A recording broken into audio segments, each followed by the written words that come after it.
So let's begin. Matthew Page was born in Cambridge, Massachusetts, and his parents divorced when he was very young, and so his mother and he lived in a home with 6 families, kind of on a communal level. Because of the tough, hard way in which he lived as his child, his mother insisted that he follow some very strict guidelines. So he was watched every moment, and that tended to lower his self-esteem and the feelings that he had about himself. That was further exacerbated by the fact that relative to his peers in junior high and in high school, he was somewhat small. He looked a couple of years younger than his peers. Well, naturally, he felt as a very lonely adolescent that it just wasn't going to be a place where he can belong. He wanted to belong, but he couldn't find a way to belong to his peer group. That had some effect because it made him tough and it made him tenacious. And so he did have the chutzpah to actually get into Harvard University.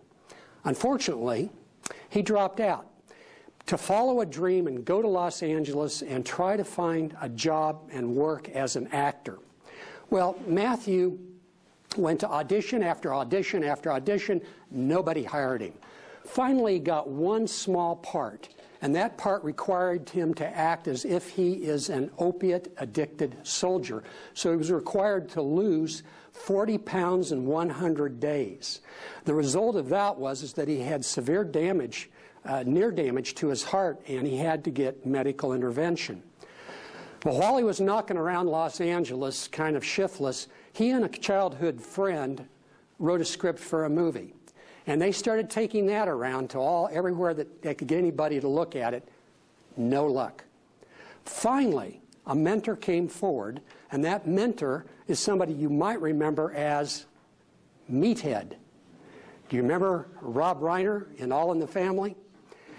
He's the son of Carl Reiner and a very famous director, A Few Good Men, with Tom Cruise being a notable movie. Well, he took some interest in the boys and said, I will give you some guidance on your script. Well, by golly, they finally got that script sold, and it became a movie that you're familiar with. It is Good Will Hunting. It received 9 Academy Award nominations, and Matt Damon won an Academy Award for Best Original Screenplay. Today, he is among the 40 highest-grossing actors of all time. But he hasn't lost his sense of the plight of the underdog and less fortunate people. In fact, he found out something I'm sure all of you probably know. About every 15 minutes, a child dies from unsafe water, and most of those children are under the age of 5 years old. So he got together with a water supply expert and formed an organization called Water.org, which has as its goal to eliminate unsafe water in all the developing countries in the world. And that has snowballed into another foundation called H2O Africa. I think the story of Matt Damon is useful here because he is an ordinary person. He grew up that way, became an extraordinary actor, but he learned that safe water truly isn't safe unless you have the right infrastructure and the technology to capture it, treat it, and distribute it to a rapidly growing population. And I think as board members of the American Waterworks Association, you have an exceptional opportunity to help carry this message of the importance of infrastructure as it relates to the future of safe water and help shape public as well as political policy. So, the first thing you see on the agenda today is impromptu speaking, and that is basically when we get up, we're asked a question, and we have to speak on our feet. It's a core skill. You may wonder why we begin. Certainly the veterans in this workshop are not surprised, but the new people might. Why do we begin with impromptu speaking? because we just kind of want to get your brain exercised here a little bit. So let me share some of the core aspects of impromptu speaking, and it is something that has a few secrets to it so that you really never truly are caught off guard. There is a tested secret about public speaking and speaking extemporaneously or impromptu, and that begins with a story. And that's exactly how I just began. And as you can see, the stories don't necessarily have to come from your own life. You can invent these stories. You can find them. I found water.org and traced it back to Matt Damon and traced it back to Matt Damon's childhood, and there became a very good story. All of us have rich stories in our lives, and one of the things that I like to challenge everyone to do every year is to start thinking about the stories of their lives that can be powerful metaphors that can be used in their public speaking. What are the lessons learned? Well, Matt Damon learned a significant lesson, that a child under 5 dies every 15 minutes from unsafe water in the developing world. That is a huge lesson that has global impact. And then finally, what are the benefits?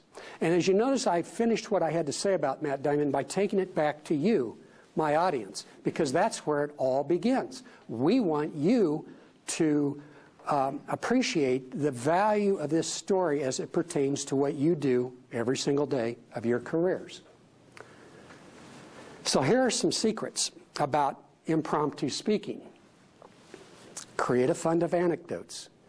Look into your water stories. I've done this, as I've said, for 10 years, and every year I get up with a little different story. Some of them have been from my own life, like when I got giardia drinking unsafe water here in Colorado when I was out backpacking. There are plenty of stories for all of us to take a look at. Number 2, here's one framework. If we don't upgrade the infrastructure for the water utilities in the United States immediately, we're going to have a crisis. And the reason why is because that infrastructure, some of it's more than 100 years old. Let me tell you a story from my own utility and the work that I'm doing in my community. And the point is, we have to invest the money to make sure our water stays safe and available in the United States. So that becomes a framework. If you master the framework, then you're always ready to field almost any question and provide very sound content. And then there's another framework called point, past, present, future, point. Safe water is not a given. In the past, we worked very hard in the early 20th century to make sure we had the best water infrastructure in the world. The present, that infrastructure is getting old, out of date. It's going to lead to a lot of breakage, a lot of expensive inconveniences for the public. Think about a future where we've upgraded and invested the money and we have the best water infrastructure in the world again and forevermore. But we have to make the investment if we're going to do it well. So you can see that framework occupying or working, and I'm doing this completely spontaneously. I haven't thought this through before I did it. I think the thing that we all have to learn to do is, no matter how we feel in front of an audience, how uncertain we are of ourselves, if you act confident, you will be confident. And I've applied that many times. In fact, that comes from Dale Carnegie.